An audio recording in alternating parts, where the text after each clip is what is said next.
to be honest with you, man, I came into this industry, to be honest, by accident. I fought mixed martial arts for 11 years, and I'm talking about when it was not the cool days. We was sleeping in, we used to rent a conversion van or whatever we could rent to go, and it was just go to these places. And I fought in bingo halls. This is 2005 when it was starting, when they were still trying to ban it from cable TV and stuff like that.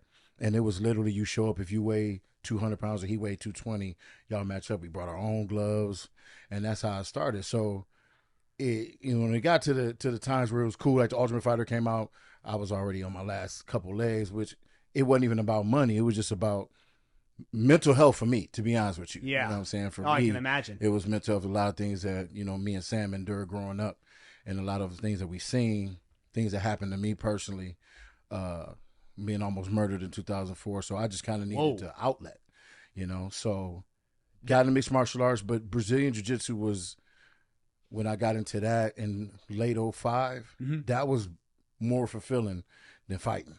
Wrestling, take down, punch. All right, I was a bouncer. Yeah. That was the protocol anyway. So Brazilian Jiu-Jitsu taught patience, strategy, brain over brawn.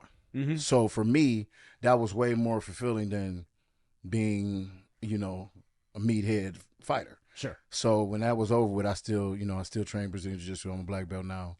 I've been a black belt since 2019. Whoa. So it took me, I spent, the belt system is interesting. It's a lot of the P word. You don't want to use the politics. You gonna edit that out? You gonna edit that out. But unfortunately, that's a part of jiu-jitsu, just like everything else. And when I start to understand that. How so? For people who are outside of the world. Well, for those people who know it, you get black belts sometimes make people think they cooler than now. You know what I'm saying? Yeah. And I always tell people, you could be the best black belt in the world and you still an asshole because it's only 1% of us to train. So why do I care about being cool just for the 1% when I can be a good person to everybody? So just people use that as a catalyst to be the greatest person ever. And I'm a black belt jiu-jitsu. Yeah, well, who really gives a shit about that other than the people in the gym? Sure. And at the end of the day, don't treat Brazilian jiu-jitsu like you need to take it. You don't need to take it. You don't need to take jiu-jitsu. You can leave here, go in your cool fucking gym and do whatever you do and never train jiu-jitsu in your life. We as black belts, we as jiu-jitsu instructors, we want you to take it. We want you to have a good experience. At least we should. And a lot of people don't do that. A lot of people make it this cliquey. It's almost like a Mean Girls Club. A lot of people in the jiu-jitsu community don't like me. I'm just be honest with you. Yeah. A lot of them don't like me because I tell that part. The way they treat women, the way they treat this X, Y, and Z. Like, come on, dude. Come on.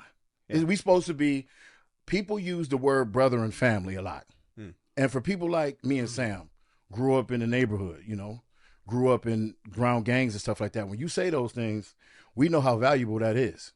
And we take heed to that because a lot of times, brother don't necessarily mean blood. Yeah. So when somebody considers us that's what you got. And when we in this space, a lot of people come into jiu-jitsu because they was molested or abused physically by whatever, domestic violence. They shouldn't have that experience of somebody creeping on them, or they shouldn't have experience of having to jump through hoops just to be a part of this clique. And that's just, it was unfulfilling for me at that point. So I started my own, and then me and Sam always had a dream of wanting to open a gym. So we opened a gym in Putin Bay, Ohio.